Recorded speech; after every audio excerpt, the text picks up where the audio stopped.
नमस्कार, अभिवादन में दुर्गेंद्र चौहान। आज संसद के दोनों सदनों में जमकर हंगामा हुआ। अविश्वास प्रस्ताव को लेकर राज्यसभा में नेता प्रतिपक्ष मल्लिकार्जुन खड़गे और सभापति उपराष्ट्रपति जगदीप धनखड़ के बीच तीखी बहस हुई। धनखड़ ने कहा कि मैं किसान का बेटा हूं, ऐसे मानने वाला नहीं हूं, तो खड़गे ने कहा कि मैं भी मजदूर का बेटा हूं। तो राज्यसभा में किसान और मजदूर के बेटे टकरा गए और बहुत ही गर्मा गर्म बहस हुई और ये इस बहस की चर्चा पूरे दिन रही।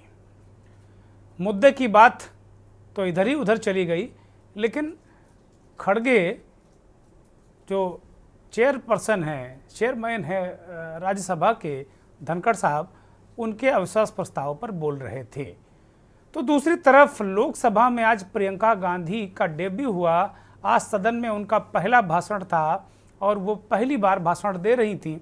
कांग्रेस नेता प्रियंका गांधी ने आज पूरे फॉर्म के साथ में, पूरा फॉर्म नजर आया उनका, और वो एक एक करके जो सत्ता पक्ष है उसकी खबर ले रही थी। संविधान से लेकर अडानी तक के मुद्दे पर उन्होंने सरकार को घेरा। प्रियंका गांधी ने सत्ता पक्ष से यहाँ तक पूछ लिया कि आप कब तक अतीत में रहेंगे? क्या सारी जिम्मेदारी नेहरू की है? आप हमेशा पुरानी बातें करते हैं, आप कब अपनी बात करेंगे? तो लगातार बहुत ही तीखा आज दोनों सदनों में हंगामा रहा। विपक्ष के नेताओं ने भी राज्यसभा में कहा कि बीजेपी के हाथ किसानों के खून से रंगे हैं। इन सब के बीच आज हम चर्चा करेंगे किसान, मजदूर और संविधान की। जिस पार्टी के हाथ 750 किसानों के खून से रंगे। इंडिया के लिए संविधान की रक्षा जन्म मरण का विषय है। क्या संविधान इन पर लागू नहीं था? पूरे दिन 24 घंटे आपका यही काम है।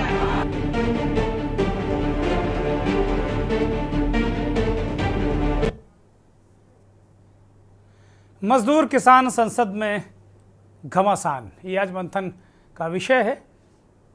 बिना किसी लंबी चौड़ी भूमिका के सीधे वो बयान खड़गे और जगदीप धनखड़ के बीच तीखी बहस राज्यसभा में। 24 घंटे आपका यही काम है और मानकर चलिए, किसान का बेटा हूं, कमजोरी नहीं दिखाऊंगा, देश के लिए मर जाऊंगा, मिट जाऊंगा। आप लोग चिंतन नहीं करेंगे। 24 घंटे एक ही काम है कि किसान का बेटा यहाँ क्यों बैठा है।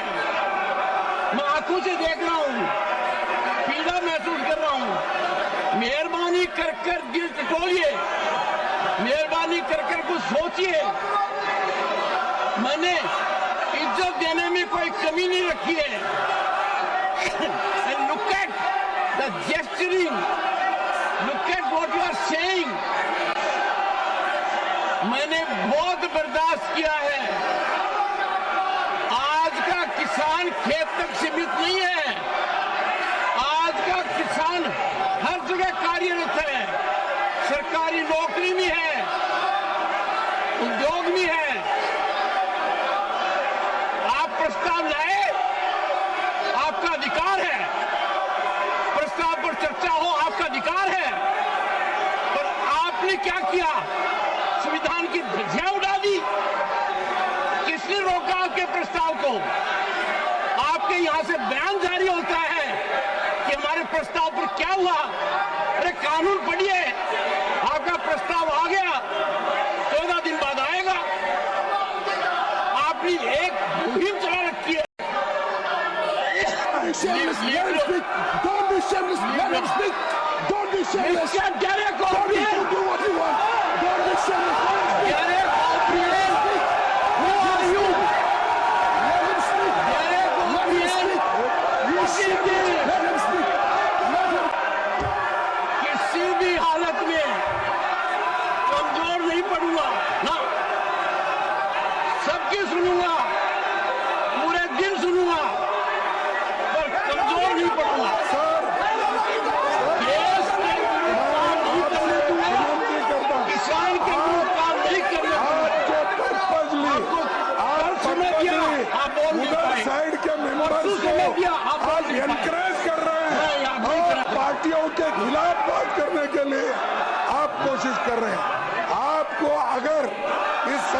चलाना है, नियति से चलाना है, लोकतंत्र को बचाना है। आप ये बात नहीं करते। हर आदमी उठ के, हर मेंबर उठ के 5-5 मिनट, 10-10 मिनट बात करता। मेरा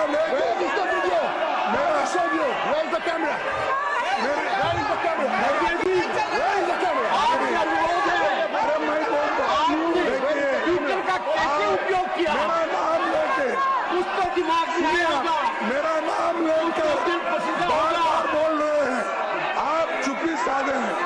इसका मतलब you are encouraging them, you are telling them, अरे 5-5 10-10 मुद्दे पर आइए, भटकिए मत।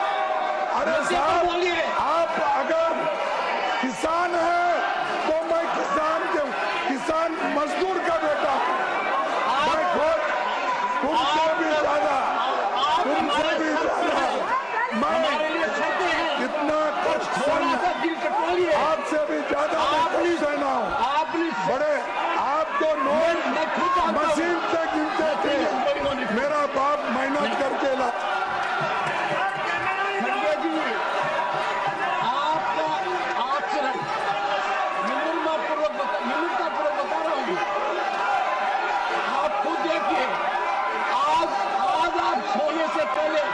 चिंतन कीजिए, मंथन कीजिए। Leader of the opposition insult कर रहे हो, आप उनको बोलने दे रहे हो। आप दे रहे हो सर, आना नहीं, मैं सेंसर कर रहा हूं। बताना चाहता हूँ सदस्यों को, देखिए, मुझे आप बार-बार वो लोग बोल रहे हैं, एक किसान का बेटे का इंसल्ट कर रहे हैं। मैं उनको कहता हूँ, अरे मैं तो किसान मजदूर का बेटा हूँ। आपकी सबको और आप उधर साइड में सबको बोलने दे रहे हैं, मत कह रहे हो, सबके लिए एनकरेज कर रहे हैं। और हमारे पार्टी के नेताओं का इंसल्ट कर रहे हैं, कांग्रेस पार्टी को इंसल्ट कर रहे हैं। आप बोलिए, और अरे ये क्या है? आप बोलिए, आप अगर आप ये करना चाहते हैं, इस ढंग से अगर चलाना चाहते हैं, तो इसकी जिम्मेदारी आपकी है। आपने, मैं कहूँगा, आप पर्पजली उनको ये एनकरेज कर रहे हैं। मैं तो बताओ, उनको बताओ, मेरी बात बोलता हूँ।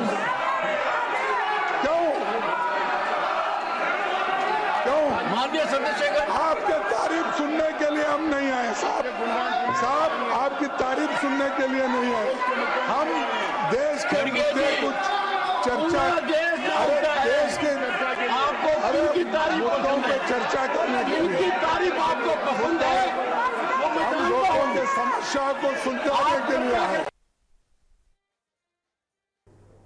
बड़ी जबरदस्त बहस, और खड़गे जी भी एक तरीके से बहुत ही आक्रोशित थे और बार बार ये कह रहे थे कि आप मौका नहीं देते हैं, विपक्ष की आवाज़ बंद करते हैं, सरकार का काम करते हैं, जबकि आपको ऐसा नहीं करना चाहिए। ये अविश्वास प्रस्ताव को लेकर जो बात थी, वो नहीं आने पर भी भड़के हुए थे, उस पर चर्चा नहीं हो रही थी, चर्चा कराने के लिए। दूसरी तरफ अगर देखा जाए तो प्रियंका गांधी का जो पहला दिन था आज, वो बहुत धमाकेदार था, काफ़ी चर्चा रही मीडिया में। सत्ता पक्ष के हमारे साथी ने एक उदाहरण दिया उत्तर प्रदेश की सरकार का, तो मैं भी एक उदाहरण दे देती हूँ महाराष्ट्र की सरकार का। मैं भी एक उदाहरण दे देती हूँ हिमाचल की सरकार को तोड़ने की कोशिश किसने की, पैसों के बल पे की, गोवा की सरकार। तमाम उदाहरण राजस्थान की, क्या ये सरकारें जनता ने नहीं चुनी थी? क्या संविधान इन पर लागू नहीं था? चुनाव में पूरे विपक्ष ने जोरदार आवाज उठाई कि ये जाति जनगणना होनी चाहिए, तो इनका जवाब देखिए। इनका जवाब भैंस भाग भैंस चुरा लेंगे, मंगलसूत्र चुरा लेंगे, इनका ये जवाब था। ये गंभीरता है इनकी जाति जनगणना पर। महोदय, हमारे संविधान ने आर्थिक न्याय की नींव डाली, किसानों, गरीबों और को जमीन बांटी, भूमि सुधार किया, जिसका नाम लेने से कभी कभी आप झिझकते हैं और कभी कभी उनका नाम धड़ाधड़ इस्तेमाल किया जाता है अपने आप को बचाने के लिए। उन्होंने HAL, BHEL, SAIL, GAIL, ONGC, NTPC, railways, IIT, IIM, oil refineries, तमाम PSU बनाए।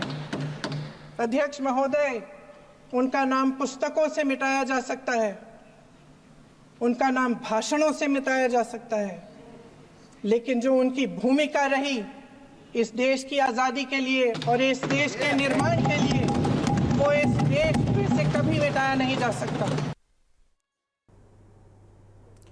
समाजवादी पार्टी के अध्यक्ष अखिलेश यादव ने बहुत गंभीर बात कही। उन्होंने कहा कि अगर संविधान को संरक्षित नहीं किया गया, संविधान पर हम नहीं चले, तो इसके बहुत सारे परिणाम गंभीर होंगे और देश की सीमाएं सिकुड़ रही हैं। ये बहुत गंभीर बात है। निर्माण का दायित्व बहिष्कृत वंचित वर्गों को अधिकार दिलाने के लिया है। ये वही संविधान है जो समय समय पर हमारा रक्षा कवच बनता है।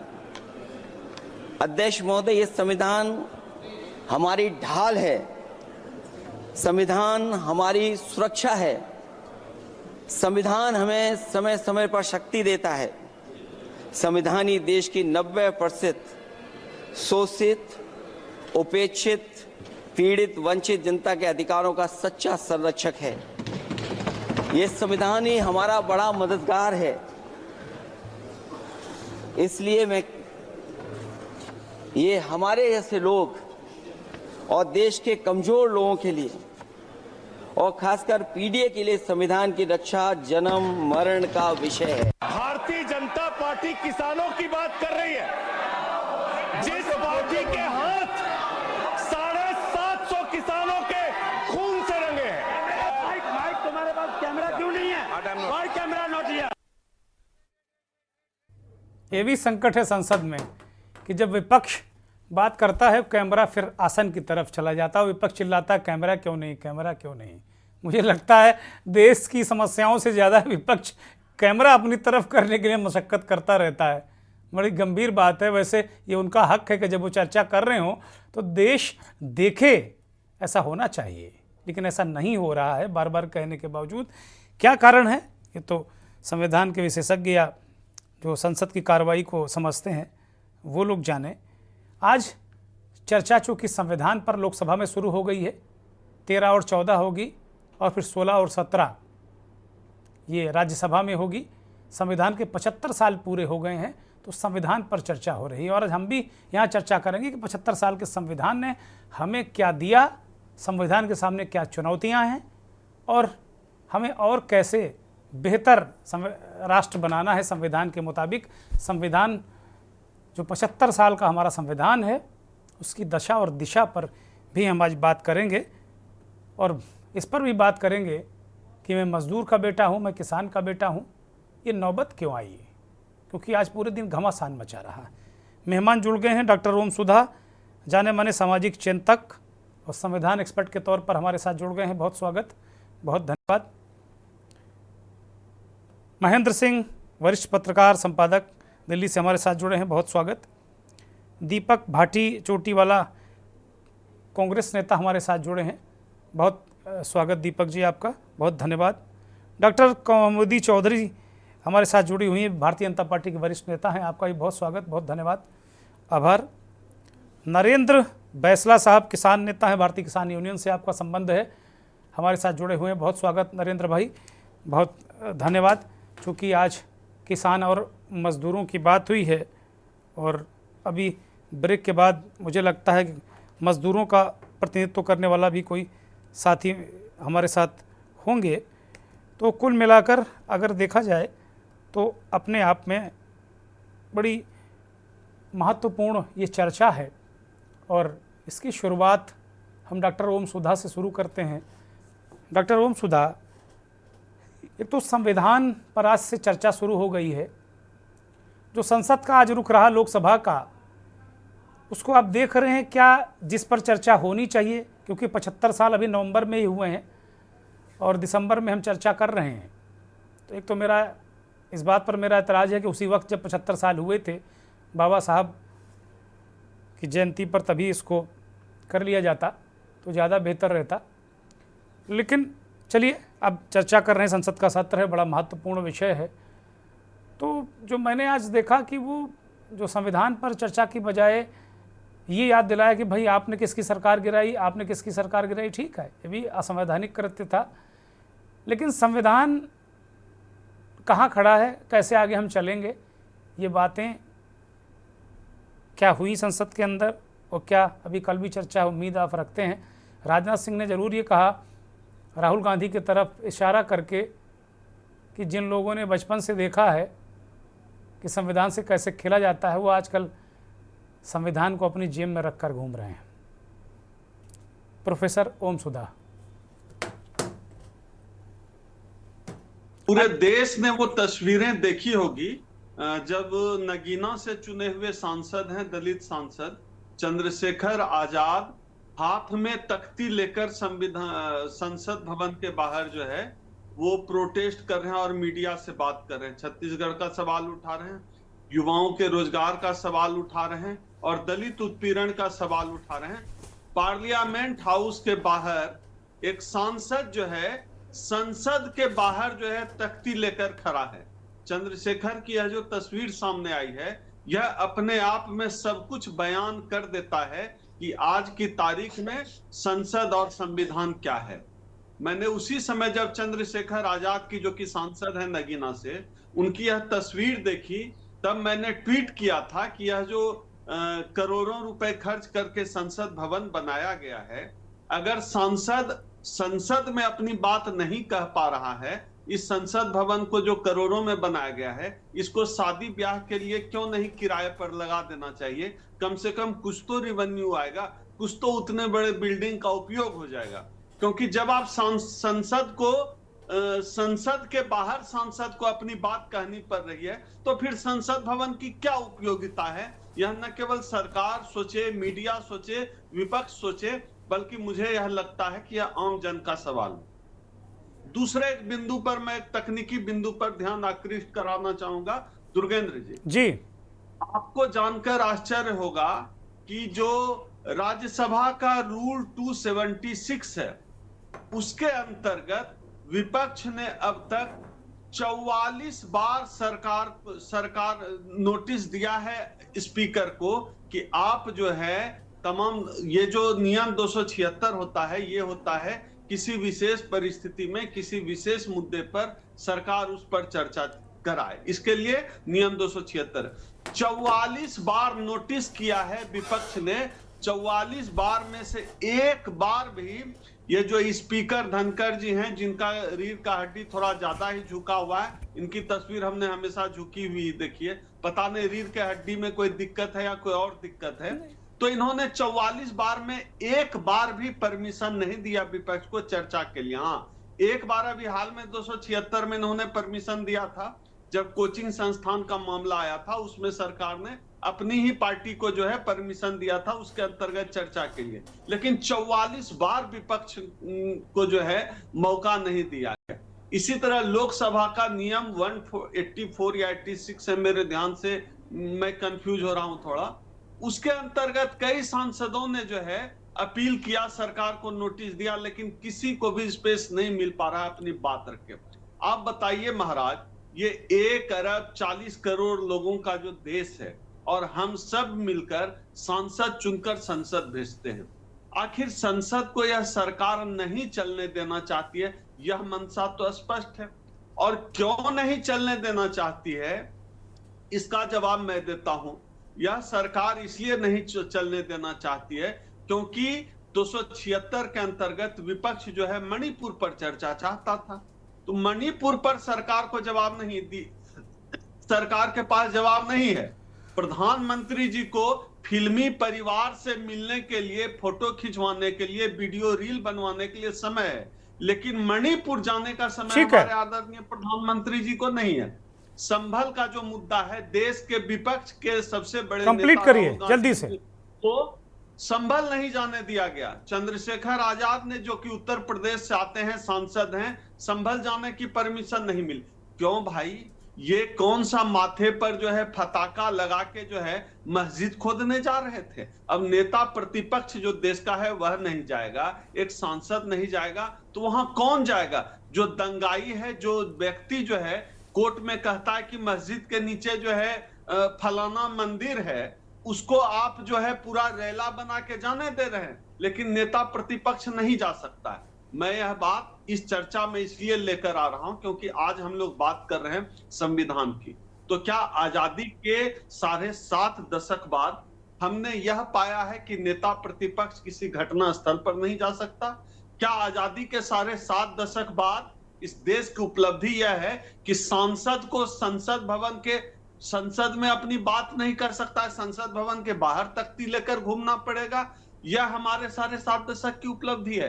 इसलिए मुझे लगता है कि 1 दशक से भारतीय जनता पार्टी की जो सरकार चल रही है, सही मायने में इनका बुलडोजर भारत के संविधान पर चल रहा है।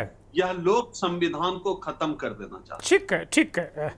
डॉक्टर कौमुदी चौधरी जी की तरफ रुख करूंगा, और ये चूंकि बहुत सारे सवाल उठाए हैं प्रोफेसर ओम सुधा ने इस व्यवस्था पर, सरकार पर। डॉक्टर कौमुदी चौधरी जी वो कहना चाह रहे हैं कि आपने बुलडोज कर दिया संविधान को ही।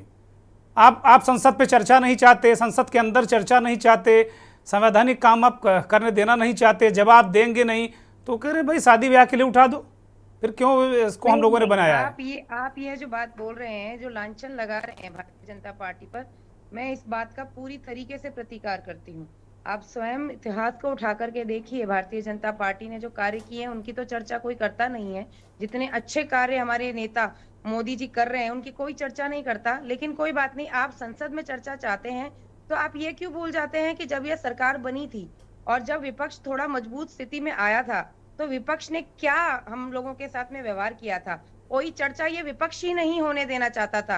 ये रोज हुड़दंग करते थे, नारेबाजी करते थे, और संसद की जितनी भी कार्यवाही होती थी उसको प्रभावित करते थे, बंद करके बाहर निकल जाते थे सदन हॉल के। हमारे जो नेता प्रतिपक्ष जो कि संभल जाने से उनको रोका गया क्योंकि संभल की स्थिति इतनी नाजुक है कि यदि वहां जाकर के, उनका पूर्व में भी रिकॉर्ड रहा है कि उन्हें स्वयं ही यह ध्यान नहीं रहता है वो किस स्थिति में क्या बयान दे दें।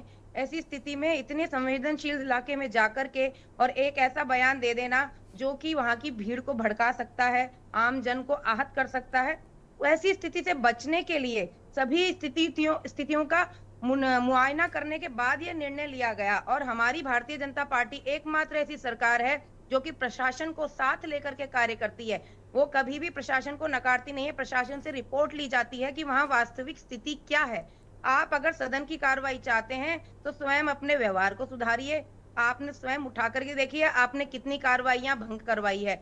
अगर आज हमारे प्रेसिडेंट, हमारे जो हमारे नेता जो हैं जगदीप धनखड़ जी, यदि वो ये बात कहने पे मजबूर हो गए कि मैं किसान का बेटा हूं, तो हमारे खड़गे जी कहते हैं मैं मजदूर का बेटा हूं। खड़गे जी आपके, धनखड़ जी आपके नेता नहीं रहे, अब वो इस्तीफा देते हैं, अब दोबारा हो सकता भारतीय जनता पार्टी में ज्वाइन कर लें, बात अलग है। खड़गे जी, धनखड़ जी आपके नेता नहीं है, वो सभापति हैं। पर अगर आप लोग ये लांछन लगाते हैं कि वो भारतीय जनता पार्टी, आप लोग नहीं, कांग्रेस पार्टी है, मुझे क्यों कर रहे हैं मैडम? मैं कोई लांछन नहीं लगाता हूँ। कांग्रेस पार्टी, ओम सुधा, किसान लोग, मैं नहीं लगाता कोई लांछन। बोलिए। जगदीप धनखड़ जी पक्षपात करते हैं। अरे यही तो जो आप कह रहे हैं हमारे नेता, यही तो खड़गे जी कह रहे हैं कि वो बीजेपी के ही नेता बने हैं। अभी तक वो समझ नहीं पाए कि वो बहुत संवैधानिक पद पर बैठे हुए हैं, उनको दोनों के साथ सामान्य व्यवहार करना चाहिए। यही तो बवाल है वहां पे, यही बवाल है। खड़गे जी ये कह रहे हैं, मैं बिल्कुल मान रही हूँ कि उन्हें समन्वय स्थापित करना चाहिए। तो उस व्यक्ति ने कहाँ समन्वय स्थापित करने में कमी छोड़ी है? आप कभी अब यही आप तो सदन पुराना के अंदर तय इतिहास हो रहा उठाकर- कौमुदी जी, सदन के अंदर आजकल यही तय हो रहा। वो करें कि साहब मैं किसान का बेटा, वो करें मजदूर का बेटा, तो विक्टिम कार्ड दोनों खेल रहे हैं। और चेयर पर आपकी बैठे आवाज व्यक्ति को अगर कटे विक्टिम जा कार्ड रही है। खेलना पड़े तो आप बताइए जो फिर बोल देश का रहे हैं वो संविधान आवाज कहाँ जा कटे रहा जा है? रही है। तो बड़ा मुश्किल हो जाएगा फिर। भाई चेयर पर बैठे व्यक्ति को ये बताना पड़े कि मैं किसान का बेटा हूं, मैं मानने वाला नहीं, मैं झुकने वाला नहीं। हमने तो नहीं सुना किसी चेयर को ये कहते हुए आज तक कि उसको ये कहना पड़ा हो कि मैं मानूंगा नहीं, मैं पीछे नहीं हटूंगा, मैं मोर्चा लूंगा। चेयर पर बैठे व्यक्ति को इसका मतलब ही नहीं कोई, वो तो खुद ही सर्वशक्तिमान होता है। बिल्कुल आपकी सही बात है कि चेयर पे बैठे व्यक्ति को ये कहने का कोई अधिकार नहीं है, लेकिन अगर किसी की भावनाएं किसी बात से आहत होती हैं तो वो कहता भी है, उसका ये हक है। बार ये बार आहत संविधान हो ही रही है। हमें पिछले ये दिनों हक आहत देता हो है। गई थी उनकी। और किसानों के बारे में उन्होंने कहा किसानों का कुछ नहीं हुआ। किसानों का उन्होंने कहा किसानों का कौन नहीं सुन रहा। वहां किसान वो कौन झंडे वाला डंडे वाला किसानों के नेता बैठे हुए हैं, और यहाँ एक किसान के नेता बैठे हैं मुरैठा उरैठा बांधे। पता नहीं इनका कितना सुन रहे हैं कितना नहीं सुन रहे हैं, ईश्वर जाने। खैर मुझे एक ब्रेक का आपको इशारा भी हो पता रहा है, है। आपको भी पता है। मैं रोक रहा हूं आपको, और मुझे एक ब्रेक पर जाना है, मैं जा रहा हूं।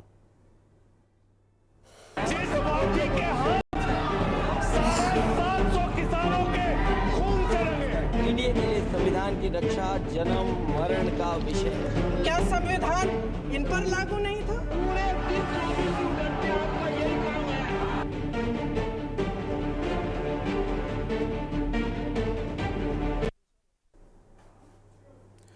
मजदूर, किसान और संविधान, संसद में घमासान चर्चा। आज इसी पर संविधान पर बहस चल रही है, लगातार संविधान पर बहस चल रही है।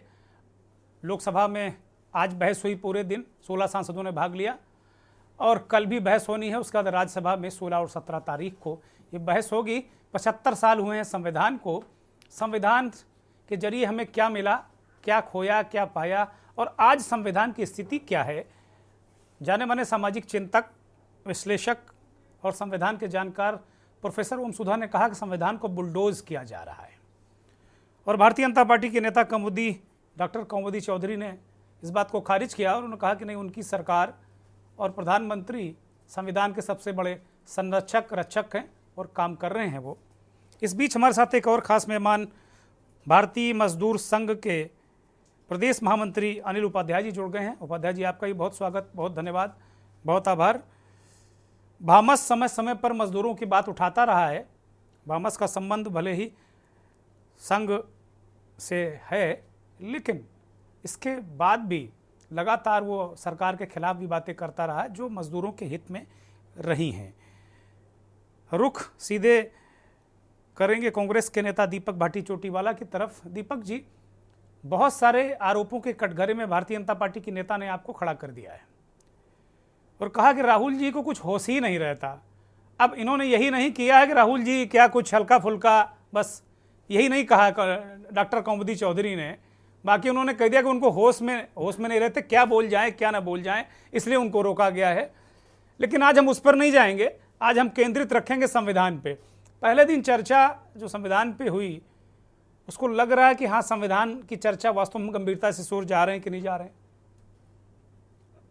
देखिए, बीजेपी की प्रवक्ता ने जो कहा है उसका थोड़ा सा मुझे लाइन में जवाब देना बनता है। दीजिए। राहुल गांधी जी के बारे में जो इन्होंने टिप्पणी की है, मैं सिर्फ इतना कहना चाहता हूं कि अगर राहुल गांधी जी का रवैया इतना ही गैर जिम्मेदाराना रहा है इनकी नजर में, तो देश में कन्याकुमारी से लेकर के कश्मीर तक जो नेता नफरत के बाजार में मोहब्बत की दुकान खोलने के लिए चला, तो आखिर कैसे लाखों लाख लोग उस व्यक्ति के साथ चले। उस व्यक्ति के साथ लोगों ने, किसानों ने, मजदूरों ने, व्यापारियों ने, खिलाड़ियों ने, तमाम जो हमारे लोग हैं देश के, उन्होंने कैसे कदम ताल किया। और यदि राहुल गांधी जी इतने ही अप्रासंगिक नेता हैं भारतीय जनता पार्टी के नेताओं की नजर में, तो पूरा का पूरा जो शासन व्यवस्था है, पूरी की पूरी जो सरकार है, इन सभी प्रदेशों के जो मुख्यमंत्री हैं भाजपा शासित, और केंद्र की जो सरकार है, आखिर क्यों राहुल गांधी की तरफ अपनी तलवारें निकाल के हमेशा रखती हैं? तो ये जानते हैं अच्छे तरीके से कि राहुल गांधी ने इन लोगों को न सिर्फ 2024 के लोकसभा चुनाव में पूरा बहुमत करने से रोक दिया है, बल्कि संविधान को लेकर के जो खतरे उत्पन्न किए जा रहे थे नरेंद्र मोदी जी और इनकी सरकार के द्वारा, राजनाथ सिंह ने आज कहा कि राहुल गांधी संविधान को जेब में डालकर रखे, संविधान को जेब में डाले हुए हैं राहुल गांधी। राजनाथ सिंह ने कहा कि उनकी आदत है, बचपन से उनकी संविधान उनकी जेब में ही रहता है, कांग्रेस गांधी परिवार की। देश के रक्षा मंत्री अगर इतनी ओछी शब्दावली का इस्तेमाल देश की संसद में नेता प्रतिपक्ष के लिए करें कि भारत के संविधान को किसी नेता ने अपनी जेब में डाला हुआ है, तो ये संविधान के प्रति उनकी सोच, उनकी अवधारणा और उनका कितना प्रेम संविधान से है, ये परिलक्षित होता है। देश के रक्षा मंत्री को कतई संसद में शोभा नहीं देता कि नेता प्रतिपक्ष ने संविधान को अपनी जेब में डाला हुआ है। नेता प्रतिपक्ष ने और समूचे विपक्ष ने इस देश के संविधान को बचाने के लिए ऐसी लड़ाई बीते लगभग 10 वर्षों से लड़ी है जो पहले कभी नहीं लड़ी गई।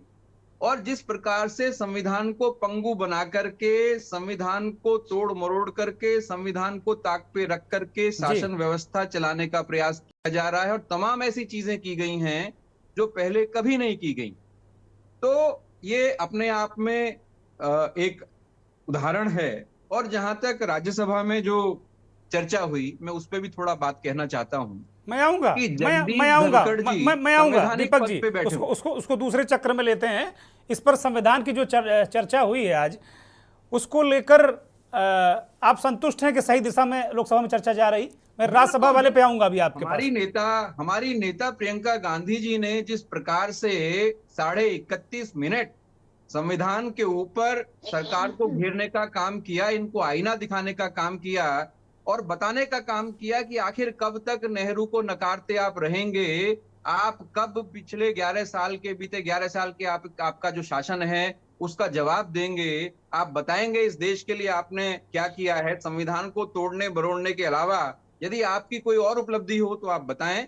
तो तमाम सवाल आज संसद में पूछने का काम समूचे विपक्ष ने किया है। प्रियंका गांधी जी ने बहस की शुरुआत की, और प्रियंका गांधी जी ने जिस प्रकार से अपने पहले संबोधन में लोकसभा के अंदर जो सवाल, जो गंभीर सवाल सरकार के ऊपर उठाए हैं, सरकार में बैठे हुए मंत्रियों को, सांसदों को ये शर्म आना चाहिए कि किस प्रकार से बीते 11 साल में इस देश के संविधान को कुचलने का काम, इस देश की संवैधानिक संस्थाओं को दबाने का, कुचलने का काम, इस देश के समूचे विपक्ष को कुचलने का काम देश की सरकार कर रही है। ये तमाम सवाल पूछे जाते रहे और पूछे जाते रहेंगे। संसद में बीजेपी के नेता डॉक्टर कौमुदी से क्विक रिएक्शन जल्दी से 5 सेकंड में, उसके बाद फिर मैं नरेंद्र बैसला के पास जाऊंगा।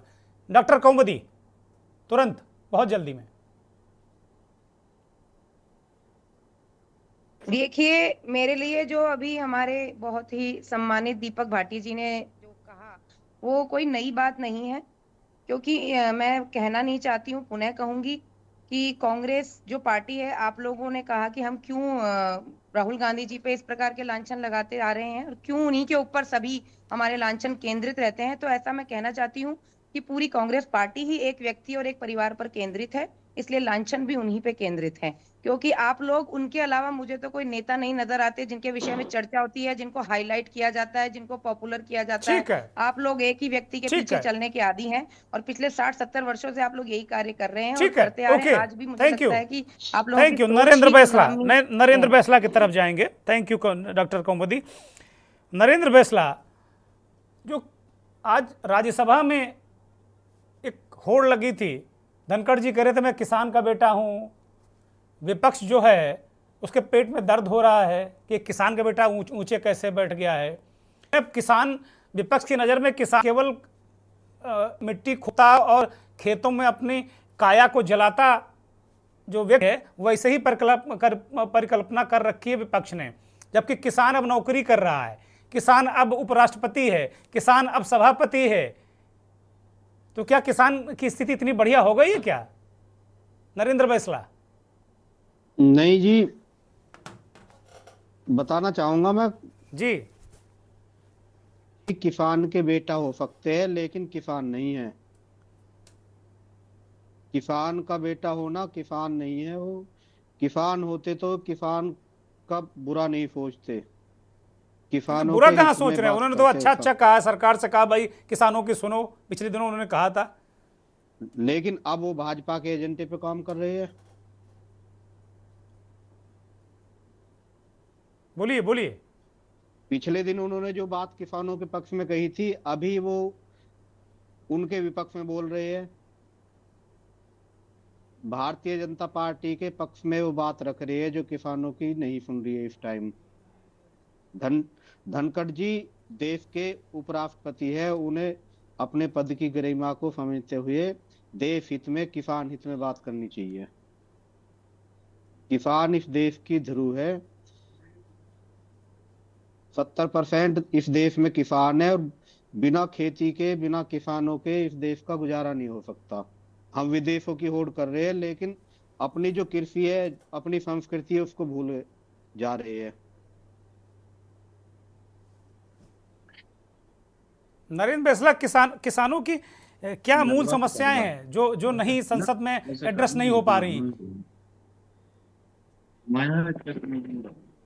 नरेंद्र बैसला, वो क्या समस्याएं हैं जो संसद में नहीं उठ पा रही हैं? उनको प्रमुख रूप से वो कौन सी चीजें हैं जिनको लेकर आप लोग बार बार बात कर रहे हैं? प्रदेश में देख लो, सब जगह धरने चल रहे हैं। हर प्रदेश में इनकी समस्या अलग अलग है। अभी तक मोदी जी ने जो कहा था कि किसानों की आय दुगनी कर देंगे, अभी तक वो आय, अभी तक आप नहीं बता पाए हो किसानों की आय कितनी है। पहले आप आय तो बताओ, किसानों की आय कितनी है। दुगनी तो आप उसको तब करोगे। जी, किसान जगह जगह आत्महत्या कर रहे हैं। जी, ठीक है, ठीक है। नरेंद्र बैसला ने कुछ मुद्दे रखे। अब चूंकि धनखड़ साहब ने कहा कि नहीं, मैं किसान का बेटा हूं, मैं पीछे नहीं हटूंगा, मैं समझौता नहीं करूंगा, मैं लड़ूंगा, मैं हार नहीं मानूंगा, तो खड़गे साहब भी पीछे नहीं रहे। उन्होंने कहा मैं मजदूर, मेरा बाप मजदूर था। वो और 4 कदम आगे। सच भी यही है। खैर, वो भी किसान के बेटे हैं, वो भी मजदूर के बेटे हैं। लेकिन इस देश के मजदूरों की दशा क्या है? क्या संसद, संविधान इस देश के मजदूरों के हितों की रक्षा कर पा रहा है क्या? मैं भारतीय मजदूर संघ के नेता अनिल उपाध्याय से ये मेरा सवाल है। अनिल उपाध्याय। दुर्गेश जी वैसा नमस्कार। नमस्कार। नमस्कार। अच्छा है कि देखिए, जहां तक संविधान है, संविधान तो अपनी जगह अच्छा बनाया गया है, उसकी ड्राफ्टिंग अच्छी की गई, उसमें जो चीजें डाली गई वो अच्छी। लेकिन संविधान को जो चलाने वाले लोग वो क्या करते हैं, चाहे 1952 से लेकर के अब तक जितनी भी सरकारें आई, संविधान के रूप में संविधान को लेकर के केवल वो एक खिलौना बना कर दिया, और संविधान के रूप में जो काम करते हैं वो अपने स्वार्थ में क्या हो सकता है वो करते हैं। देश हित में या मजदूरों के हित में, किसानों के हित में या लोगों के हित में क्या करना है वो जो है नहीं रहते। केवल संविधान, हमारा क्या स्वार्थ होता है। अभी कह रहे थे प्रियंका जी बहुत अच्छा बोल रही थी और उन्होंने बहुत अच्छा बोला। अरे ये सब अपने मतलब की बात बोल रहे हैं। उन्होंने खाली इतना अपने 31 मिनट के भाषण में ये कहा कि नेहरू जी का नाम क्यों नहीं लिया, है ना। ये सब अपने अपने मतलब की बात कर रहे हैं। अगर जहां तक देखा जाए, सन 75 में पूरे प्रस्तावना को बदल दिया। तो ये सब चीजें तो वो भी उन्होंने भी खिलवाड़ किया और उनसे उसी लाइन पे भी चल रहे हैं। तो ये तो एक राजनीतिक पार्टियों का अपना एक जवाब सवाल है। वो सभी वो करते रहे, वो ज्यादा किए, हो सकता है ये कुछ कम कर रहे हैं। सबका अपना अपना खेल है संविधान के प्रति, अपने अपने मतलब से उसको मरोड़ रहे हैं। जहां तक मजदूरों की बात है, मैं मजदूर नेता हूं तो मजदूरों की बात करता हूं जी। चाहे कोई सरकार रही हो, आज की तारीख में कारपोरेशन बनाने का, उसे प्राइवेट की तरफ ले जाने का, सन 1991 में जिस समय ये ग्लोबलाइजेशन आया, ग्लोबलाइजेशन से लेने के बाद भारतीय मजदूर संघ ने तब भी कहा था कि ये जो ग्लोबलाइजेशन है ये भारत के मजदूरों का नुकसान करेगा। और उस समय खैर जरूरत थी और जरूरत के अनुसार किया, लेकिन मजदूरों को उस तरीके से तैयार नहीं किया, श्रमिकों को उस तरीके से तैयार नहीं किया। रेलवे में 16 कारपोरेशन कांग्रेस बना के गई, उससे ही आगे बढ़ते बढ़ते नरेंद्र मोदी की सरकार भी आ रही, और उस सरकार ने भी निगमीकरण, प्राइवेटाइजेशन की तरफ बढ़ रहे हैं। ठेका प्रथा को कांग्रेस लेके आई थी, ठेका प्रथा को आज ये भी ले जा रहे हैं। ठेका प्रथा में आज स्थिति ये है कि संविदा के जो लोग हैं उसमें आउटसोर्सिंग की जो कंपनियां आ रही वो पेमेंट करती नहीं है, लोग भूखों मर रहे हैं। 10-15 हजार सरकार देती है, 8 हजार उनको देते हैं, उनके एटीएम कार्ड वगैरह खुद रखे हैं।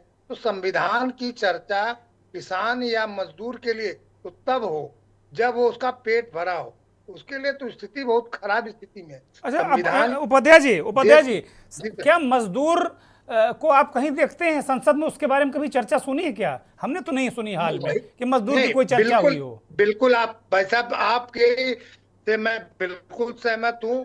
आज चाहे भारतीय जनता पार्टी ने तो कोई लेबर लीडर बीएमएस की तरफ से लिए नहीं, भारतीय मजदूर संघ राजनीति करता नहीं। अगर हमको राजनीति करनी होगी तो मुझे बीजेपी में जाना पड़ेगा, कांग्रेस में जाना पड़ेगा, बीएमएस में रह करके मैं राजनीति नहीं कर सकता। जी। ये बिल्कुल स्पष्ट है। लेकिन भारतीय जनता पार्टी ने किसी भी मजदूर नेता को वहां पर नहीं रखा, या कांग्रेस ने ही कह दे रखा है नेता को, तो मजदूर की चर्चा न पहले कभी हुई ना अभी होती है। और मुझे आगे लग रहा है अगर ऐसे चलता रहा तो कोई चर्चा करने वाला नहीं है। कोई किसान का बेटा कहेगा, कोई अपने को मजदूर का बेटा कहेगा, लेकिन मजदूर पर कोई चर्चा करने वाला नहीं। बड़ी बात है।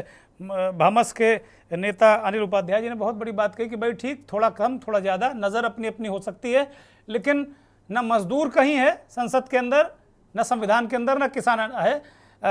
दीपक भाटी कुछ कहना चाह रहे हैं, रिस्पॉन्ड करिए 5 सेकंड में, फिर मैं महेंद्र सिंह के पास। मैं तो सिर्फ ये कहना चाह रहा हूं कि 42वां संशोधन जब 1976 में किया गया तो उसमें समाजवादी, धर्मनिरपेक्षता, अखंडता जब ये जोड़ा गया तो ये इस देश की जो मूल भावना है और जो इस देश को आवश्यकता थी, तो इसलिए प्रस्तावना में वो चीजें जोड़ी गई और आज वो प्रासंगिक हैं।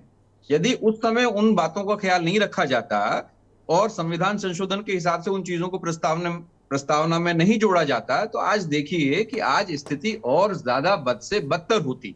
तो मेरा एक कटाक्ष नहीं है अनिल उपाध्याय जी पे, मैं सिर्फ अपनी बात कह रहा हूं कि जो उस समय संशोधन किया गया 1976 में वो बहुत जरूरी था और आज के परिप्रेक्ष्य में यदि उसको देखेंगे तो वो मील का पत्थर है। यदि वो नहीं किया गया होता तो स्थिति और खराब होती। मुझे लगता है कि भारतीय संविधान की जो भावना थी उसको दोनों शब्दों से बिगाड़ दिया गया। धर्म निरपेक्ष जो शब्द जोड़ करके हमको धर्म निरपेक्ष कहते कहते और हर धर्म के सापेक्ष कर दिया गया, एक। और दूसरा बात, हमको जहां हम केवल थे आज हमको समाजवाद जोड़ दिया गया। क्यों समाजवाद जोड़ा गया?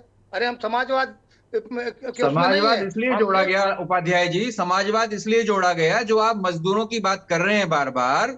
भाई आज प्रियंका जी ने क्या कहा अपने भाषण में? प्रियंका जी ने साफ साफ अपने भाषण में कहा, आपने कहा कि उन्होंने व्यक्तिगत बात की है, उन्होंने अपने भाषण में साफ साफ कहा है, उन्होंने आर्थिक मुद्दों पे बात की है, उन्होंने कहा है कि महिलाओं और सामाजिक न्याय पे सरकार बात नहीं कर रही है, उन्होंने कहा है कि किस तरीके से इस देश के किसानों को अडानी के नाम पर हिमाचल प्रदेश में सारे हमारे किसान हैं उनके साथ किस तरीके से मोनोपोली की जा रही है, किस तरीके से खिलवाड़ किया जा रहा है। तो सारी बातें उन्होंने उनका आप दो शब्द जोड़ रहे थे समाजवाद की तरफ। क्या पूरे संविधान को समाजवाद की तरफ ले जाएंगे? हमारा लोकतंत्र प्रणाली थी लेकिन उसका समाजवाद जोड़ करके समाजवाद की ठीक है। इस पर चर्चा करेंगे, इस पर हम सोमवार को फिर चर्चा कर लेंगे और उपाध्याय जी को जरूर बुलाएंगे। दीपक भाटी प्लीज, मैं इसी पर चर्चा कर लूंगा, 2 शब्दों पर चर्चा कर लूंगा और सोमवार और मंगलवार को होना ही राज्यसभा में, फिर मैं चर्चा कर लूंगा। महेंद्र सिंह के पास मैं जाता हूं। महेंद्र सिंह, संविधान पर चर्चा शुरू हो गई और उधर किसान पुत्र और मजदूर पुत्र बताने की होड़ लगी हुई पक्ष और विपक्ष में। अब देखिए, दोनों यहाँ किसान पुत्र भी बैठे हैं और स्वयं मजदूर लीडर बैठे हैं। ये स्वयं किसान हैं, ये किसान पुत्र भी हैं और किसान भी हैं और ये मजदूर लीडर हैं। भारतीय मजदूर संघ के बारे में आपको पता ही है, वो कह रहे हैं भाई भाजपा हमें जगह ही नहीं देती। और दत्तोपंत ठेंगड़ी जी लगातार आर्थिक सुधारों पे बात करते रहे हैं, तब भी उनकी नहीं सुनी जाती थी, आज भी नहीं सुनी गई। तमाम बहुत सारे लीडर्स को मैं जानता हूं कि बहुत मुखर होकर कहते हैं, तो अब उनको बैठकों में ही नहीं बुलाते हैं। क्योंकि अगर उनको बुलाएंगे तो कुछ ना कुछ गड़बड़ हो जाएगा, कॉरपोरेट को फिर आप खुली छूट दे नहीं सकते। महेंद्र सिंह जी बिल्कुल ठीक बात कह रहे हैं आप, और अनिल जी ने बड़ी गहरी बात कही कि कोई भी पार्टी, कांग्रेस हो या बीजेपी हो, मजदूर नेताओं को, किसान नेताओं को संसद तक तो पहुंचने ही नहीं दे रही, इसमें कहीं कोई दो राय नहीं। और दुर्गेन जी, ना संसद में सुनी जा रही बात, ना सड़क पर सुनी जा रही बात। ये और ज्यादा दुखदाई है कि सड़क पर किसान बैठे हुए हैं, उसमें भारतीय मजदूर संघ के नेता भी हैं, नहीं सुनी जा रही है बात।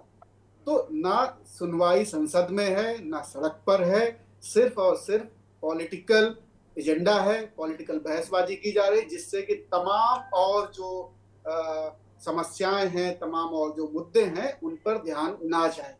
बेरोजगारी के मुद्दे पर ध्यान ना जाए, किसान की बात, आज संविधान की बात हो रही है और संविधान में बहुत प्रमुखता के साथ किसानों की बात कही गई थी, लेकिन उस किसान की बात वाकई में कहीं सुनी नहीं जा रही है, इसमें कहीं कोई दो राय नहीं।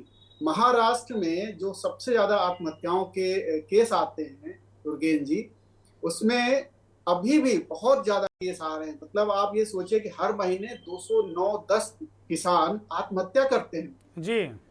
ये 1 जनवरी से अप्रैल मई तक का 5-6 महीने का डेटा है वहां का, इसी साल का जी। तो आप सोचिए, और देश में 10 से 11 हजार एवरेज हर साल किसान और मजदूर जो खेती से जुड़े हुए हैं आत्महत्या करते हैं, और ये सरकारी डेटा है, मैं कोई अपना डेटा नहीं बता रहा, ये सरकारी डेटा है।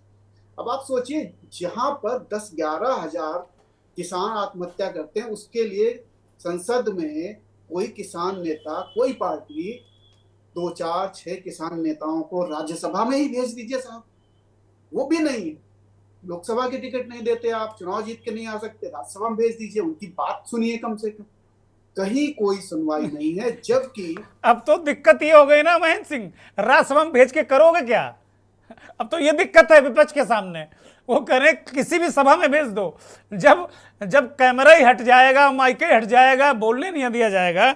अभी ओम सुधा बता रहे थे कि 276 के तहत 44 बार नोटिस दिया गया, उसमें 1 बार बोलने दिया गया, तो अब किसी भी सभा में भेज दो। अब तो ये संकट है, अब तो सड़क पे भी मारे जाओगे और सदन में भी। और ये देखिए कितनी दुर्भाग्य की बात है कि संविधान पर चर्चा हो रही है और संविधान के मूल अधिकारों में ये बात कही गई है कि बोलने की आजादी है। अब उसी बोलने की आजादी जो संविधान में है, मूल अधिकारों में है, और उसी की आजादी नहीं है। अब आप सोचिए, उसी को लेकर बहस चल रही है कि आजादी है कि नहीं। राज्यसभा में जो खड़गे जी और धनखड़ जी के बीच बहस है, वो इसी बात को लेकर है कि आजादी है, आजादी नहीं। वो कह रहे मैं आजादी देता हूं, वो कह रहे बिल्कुल आप नहीं देते हैं, आप बीजेपी के एजेंट की तरह काम करते हैं। ये तो स्थिति है। आपने बताइए, कहीं पढ़ा हो, सुना हो, किसी उपसभापति के बारे में ऐसा कहा गया हो किसी भी सरकार में? हमने तो नहीं सुना भाई। बिल्कुल, और सभापति को माना जाता है निष्पक्ष होंगे और वो पार्टी लाइन से हट जाएंगे। फिर जैसे ही आप संवैधानिक पद पर जाते हैं, बहुत बड़ा सभापति हैं, माफ कीजिए, उपसभापति नहीं, तो राज्यसभा के सभापति हो, भारत के उपराष्ट्रपति हैं वो। उपराष्ट्रपति हो, हाँ, भारत के उपराष्ट्रपति हो, और राज्यसभा के सभापति हैं वो। बहुत सम्मानित पद है, बड़ा सम्मानित पद है, संवैधानिक पद है। देश में कभी कोई संकट आता है तो इन पदों पे बहुत बड़ी जिम्मेदारी आती है, और आप अगर एक पार्टी का पक्ष लेंगे तो फिर आरोप लगेंगे। और सही बात है, हम सब देखते हैं संसद की कार्रवाइयां जिसमें कि कैमरा गायब हो जाता है, दूसरी तरफ चला जाता है जब विपक्ष का कोई नेता बोल रहा हो। आज तो अभी इस कार्यक्रम में मैंने दिखाया, खड़गे जी का पूरा भाषण चल रहा था और चेहरा धनखड़ जी का पूरा भाषण ही चल रहा था। जब कोई बात कहते हैं तो उपराष्ट्रपति महोदय उनको समझाने लगते हैं कि आप ऐसा, आपको गरिमा नहीं देता आपके पद को, आप इतने वरिष्ठ नेता हैं, आपको ऐसा नहीं बोलना चाहिए। अरे बोलने तो दीजिए, बोलने की आजादी है, उनको बोलने दीजिए। उसके बाद जो आपको निकालना हो कार्रवाई से निकाल दीजिएगा। आप बोलने नहीं देते। आप सोचिए, अटल जी के समय में या उसके पहले की जो सरकारें थी, जब वो बड़े दिग्गज बोलते थे, जॉर्ज फर्नांडिस बोलते थे, शरद यादव बोलते थे, अटल जी बोलते थे, आडवाणी जी बोलते थे, मुलायम सिंह बोलते थे, लालू यादव बोलते थे, मतलब मजाक भी करते थे वो लोग, और मजाक में बड़ी बातें भी कह जाते थे। तो अगर आज के समय में वो लोग होते तो कैसे बोल पाते? बोल ही नहीं पाते वो लोग। क्या बोलते हैं, उनको हर बार ये बात बताई जाती, उनको पढ़ाया जाता कि नहीं आपकी गरिमा के खिलाफ है, आप ऐसा मजाक नहीं कर सकते, आप ऐसी बात नहीं कर सकते। तो वो माहौल ही खत्म हो रहा। और यही संविधान है जो संविधान आजादी देता बोलने की, हर तरीके की आजादी, और सांसदों को तो उस आजादी से भी ज्यादा आजादी, यानी वो संसद में कुछ भी बोल सकते हैं जिसके ऊपर उनके ऊपर कोई कार्रवाई नहीं होगी पुलिस प्रशासन की तरफ से। उनको बहुत ज्यादा प्रोटेक्शन है उनको। हाँ, और उसके बावजूद उनको अगर ये शिकायत है सांसदों को, विपक्ष के नेताओं को, कि उन्हें बोलने नहीं दिया जाता, तो ये गंभीर मसला है, इस पे बात करनी चाहिए। ठीक है, क्योंकि मेरे पास बस 1 मिनट बचा है और शौकत जी हमारे साथ, शौकत चेची जी आ गए हैं, किसान नेता, थोड़ा विलंब से ही, लेकिन मैं एक सवाल जरूर लूंगा शौकत जी से।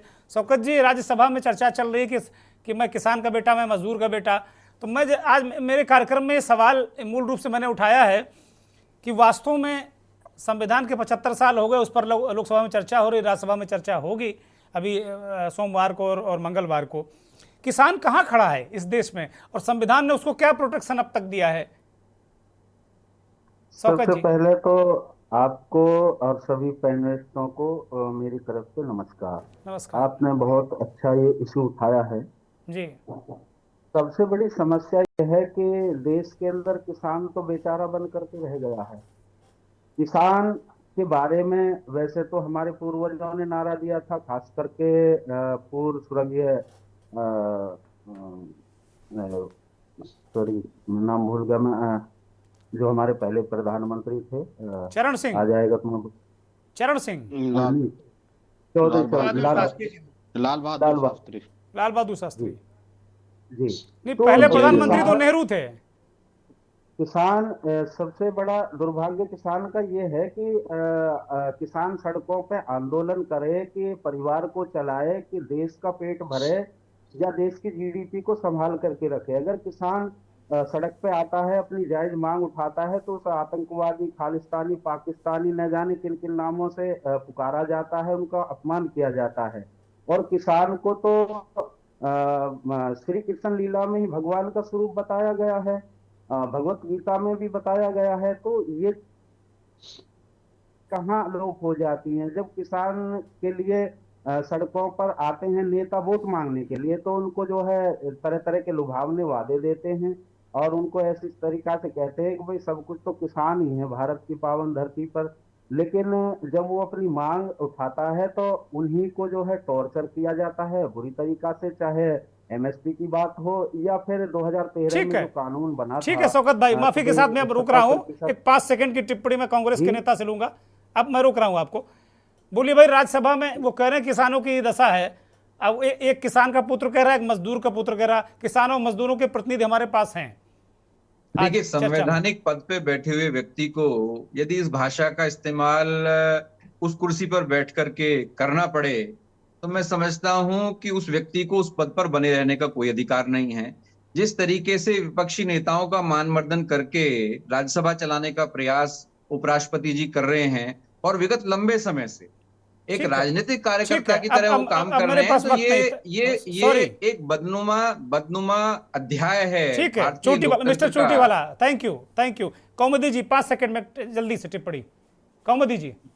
हाँ जी, मैं ये कहना चाहूंगी कि सबसे पहले हमारे किसान नेता नरेंद्र भाई जी ने कहा कि किसानों की बहुत दुर्दशा है, तो उस बात की आपको सबसे बड़ा उदाहरण दूंगी कि स्वयं हमारे पूर्व प्रधानमंत्री स्वर्गीय राजीव गांधी जी ने कहा था कि करोड़ों रुपया ऊपर से वो भेजते हैं और किसानों तक चवन्नी या अठन्नी पहुंच पाती है। लेकिन आज हमारे प्रधानमंत्री मोदी जी यही समस्या तो है बीजेपी वालों की, कुमुदनी जी। ठीक है, थैंक यू।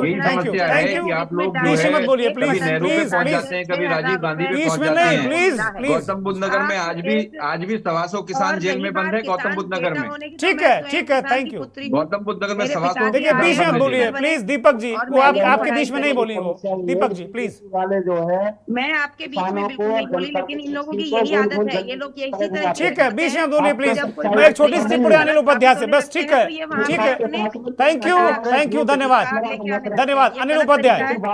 ठीक है शौकत भाई, ठीक है, डिबेट को डिरेल मत करिए।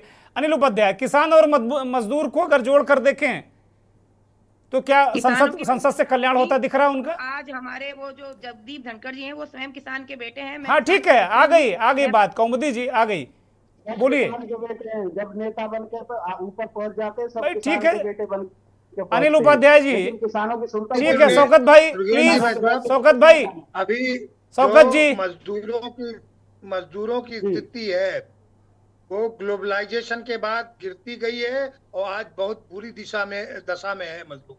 चाहे वो क्योंकि सबसे बड़ा चीज सारी चीजें संविदा पर आउटसोर्सिंग पे आ गई हैं। ठीक है। और आज 90% लोग अगर उसमें आ गए हैं, केवल 1.25 करोड़ 1.5 करोड़ से 1.25 करोड़ के बीच में कर्मचारी रह गया है सरकारी पूरे देश में, बाकी सब संविदा पे ये अलग से चर्चा का विषय, बहुत गंभीर विषय अनिल उपाध्याय जी ने बताया। अंतिम टिप्पणी के लिए मैं ओम सुधा के पास जा रहा हूं, 10 सेकंड में ओम सुधा जल्दी से, डॉक्टर ओम सुधा 10 सेकंड। अनम्यूट करिए, अनम्यूट करिए, अनम्यूट करिए, हम आपको सुन नहीं पा रहे हैं। धनखड़ जी जिस तरह की भाषा से इसका इस्तेमाल कर रहे हैं ना राज्यसभा में, लगा है कि जैसे धनखड़ जी ने पुष्पा 2 मूवी अभी देख ली है, वो फिल्मी डायलॉग बोल रहे हैं। इससे फिल्मी डायलॉग से जो है संसद नहीं चलेगा। संसद गंभीर जगह है, ये धनखड़ जी को समझना पड़ेगा। बहुत धन्यवाद महेश सिंह, दीपक भाटी, डॉक्टर कौमुदी चौधरी, अनिल उपाध्याय, नरेंद्र बैसला और चौधरी शौकत अली, आपका भी बहुत बहुत धन्यवाद। बहुत आभार दर्शकों का जिन्होंने इस कार्यक्रम को देखा, समझा और अपनी राय बनाई। संसद में संविधान, किसान, मजदूर, सारी बातें हुई हैं, लेकिन अभी जो इस चर्चा में एक लबो-लबाब ये निकला कि किसान और मजदूर विमर्श में नहीं है, चाहे संसद हो, चाहे नेता हो, चाहे सरकार की हो।